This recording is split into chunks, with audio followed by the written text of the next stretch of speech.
So next class is Amphibia. So we know that frog has a tadpole larva, so here development is indirect, and in Amphibia limbs are present. So this is the first class where limbs are present like human beings. Here two pairs of limbs are present. So as the name indicates, amphi means dual and bios means life. So they have dual life, means amphibians can live in aquatic as well as terrestrial habitats, means they can live in water as well as on the land. Most of them have two pairs of limbs, body is divisible into head and trunk. So there is no neck, you can see this is the head and this next part is the trunk. Tail may be present in some, like this is a salamander, in it tail is present, and frog do not contain tail, but the larva of frog, that is tadpole larva, have tail, but in adult it removes. The amphibian skin is moist, means without scales, and before it we studied that in cyclostomata also scales are absent, but in chondrichthyes we studied there is presence of placoid scales, for example in shark, and in ostrichthyes there is a presence of cycloid, or we can say ctenoid scales, that is present in the like fishes that we eat, like catla fish, rohu fish. So these, the eyes have eyelids, so this is the one more unique character, that amphibians have eyelids.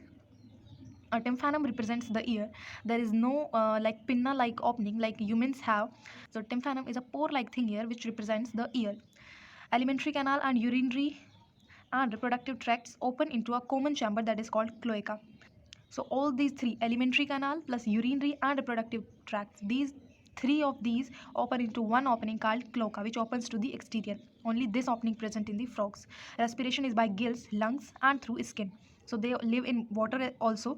So in water they cannot they cannot do respiration by lungs in water. So in water they do respiration from their skin. The heart is three chambered. So I told you as a trick that Pisces contain two chambered, Amphibia reptile contains three chambered, and Aves and Mammalia have four chambered. Now we are studying Amphibia. So Amphibia have three chambered heart. These are cold blooded animals. We have studied that only mammals and birds have hot blooded, and except these both, all are cold blooded animals. So for cold blooded animals we use the term poikilothermus. Sexes are separate, male and female are separate. Fertilization is external. So there is only one opening of these three, alimentary plus urinary plus reproductive tract. So there is a no penis like structure. So fertilization is external. They are oviparous, means egg laying, and development is indirect. We can learn it by tadpole larva in frog. Examples: bufo toad, rana tigris toad, hyla is tree frog, salamander is thiophis, that is limbless amphibia. So next one is Reptilia. So its unique characters are usually three chambered. So we have studied that Amphibia and Reptilia have three chambered heart, but in reptiles all are three chambered except crocodile. So crocodile have four chambered heart. Here development is direct, means there is no larva formation, and before it in Amphibia we studied that frog have a tadpole larva, and here also a pore present that represents the ear. There is no external opening, there is no external structure for ear. Class name refers to their creeping and crawling mode of locomotion. So all the reptiles do a creeping and crawling motion for locomotion. They are mostly terrestrial animals, means live on land, and their body is covered by a dry and cornified skin, like crocodile, alligator have a dry skin, that is cornified skin. Limbs when present are two pairs. So in here we'll study about the turtle and tortoise. So turtle have like these fins like structure, these helps in swimming, but turtles have limbs. So when limbs are present, these are present in paired, and when these fin-like structures are present, these are also present in paired. So here we see that Reptilia contains limbs, but snake is also a part of Reptilia. But snake, we see that snake do not have limbs, but the ancestors of snake have limbs. These are evolved, so these are also a part of Reptilia. All the animals like it's a chameleon, it's a crocodile, chelon means turtle, and this is naja, this is cobra. Heart is usually three chambered but four chambered in crocodile. Reptiles are poikilotherms, means cold blooded animals. Only birds and mammals are hot blooded animals.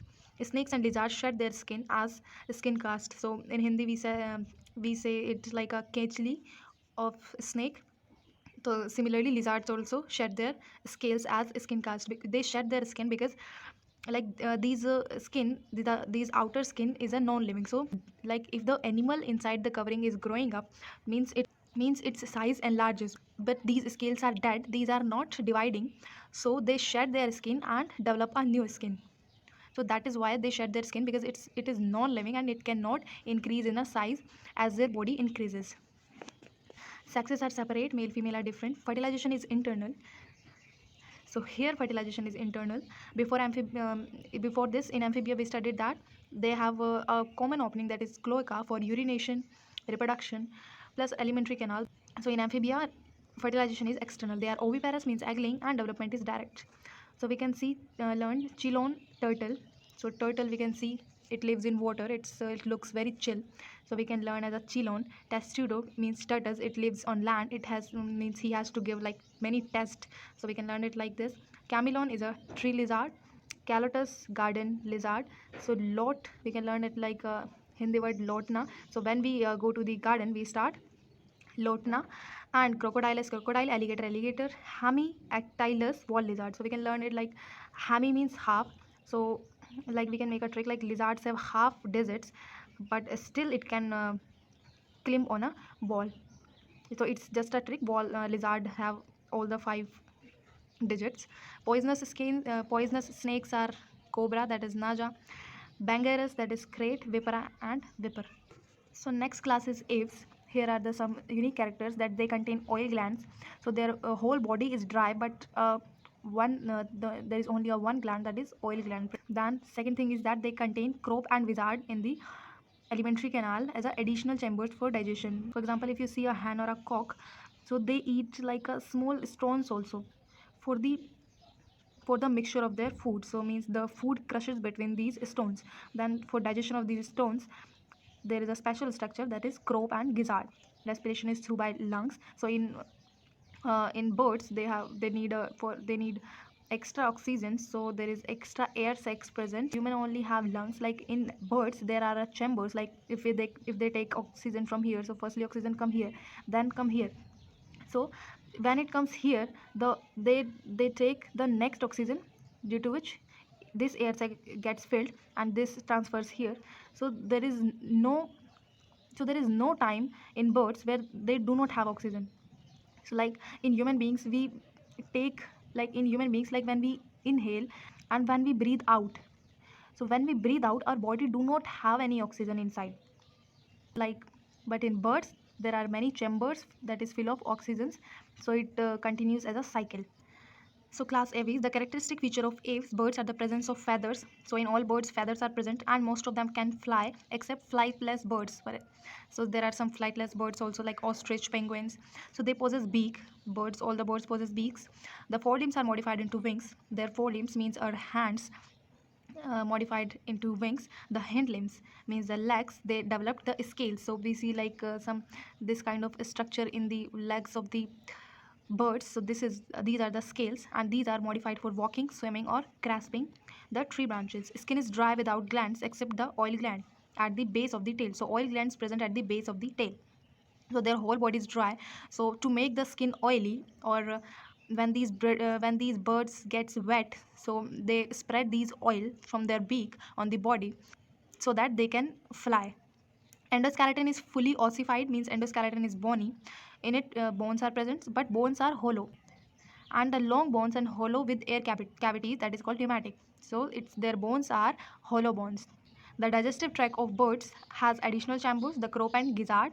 Heart is completely 4-chambered. So in apes and mammals, heart is 4-chambered. They are warm-blooded. So only birds and mammals are warm-blooded. That is called homeothermous animals. They are able to maintain a constant body temperature. So poikilotherms means cold-blooded animals cannot maintain their constant body temperature. Their temperature changes according to the external temperature. Respiration is by lungs. Air sacs connected to lungs supplement respiration. So these air sacs present in birds, these are connected to the lungs directly. Sexes are separate, male and female are different. Fertilization is internal. These are oviparous, means egg laying. All birds are oviparous, and development is direct. And means there is a no larval form. Example, corvus means crow, Columbia is pigeon. We know that before these post office pigeons were used as a communication. So we can learn this time pigeon is going in Colombia. Struthio, that is ostrich. Pavo, peacock. Aptenodytes means penguin. So diet, we can learn it by diet. So penguin needs dieting. because it's very fat. So and nephron means vulture. So we can learn it like vulture. Vulture means we know that it's a kind of so they sucks our blood. So vulture is very dangerous. So it damages our neurons. So neurophron is vulture. Then the last class is Mammalia. So they are found in variety of habitats because they can maintain their internal body temperature. So we can live in polar ice, deserts, mountains, forests, grassland, and dark caves. Some of them have adapted to fly like bats, or some live in water like whale. The most unique mammalian character is the presence of milk producing glands. So it's a unique character. So all mammals have a mammary glands by which the young ones are nourished. So both male and female contains the mammary glands, but in females these mammary glands are developed. So they have two pair of limbs adapted for walking, running, burrowing, swimming, or flying. The skin of mammal is unique in possessing hair. So our ancestors like monkey have a lot of hairs. So hairs also a unique feature. External ears or pinna. So pinna is only present in mammals. Before it there is no external ear. There is only a pore-like structure that is called tympanum, that is present in amphibia and reptiles. Different types of teeth are present in the jaw. Heart is four chambered. Different types of teeth means thicodont, heterodonts, and all. Heart is four chambered. So in birds and mammals, heart is four chambered. They are homeothermous, means they can maintain their internal body temperature, or they are warm-blooded animals. Respiration is by lungs. Sexes are separate. Fertilization is internal. Viviparous means they give birth to their same individuals with few exceptions, and development is direct. So with few exceptions means some bat is also a mammal, so bat can have bat can have exception, but all the mammals are viviparous generally. So examples of oviparous, like it's ornithorhynchus, that is also called platypus. Viviparous is macropus, that is also called kangaroo. So we can learn it like macro means big, so kangaroo are big. Pteropus, that is flying fox, means it's also called bat. Camelus is camel. Macaca is monkey. Ratus rat. Canis dog. Felis cat. So C here is D. So canis cannot be cat. So canis is dog, Felis is cat. Elephas is elephant. Equus is horse. Dolphin is common dolphin. Delphinus. Balanoptera, that is blue whale. Panthera tigris is tiger. Panthera leo is lion. This table I have completed in the first video, that is basics of classification. So you can have a look.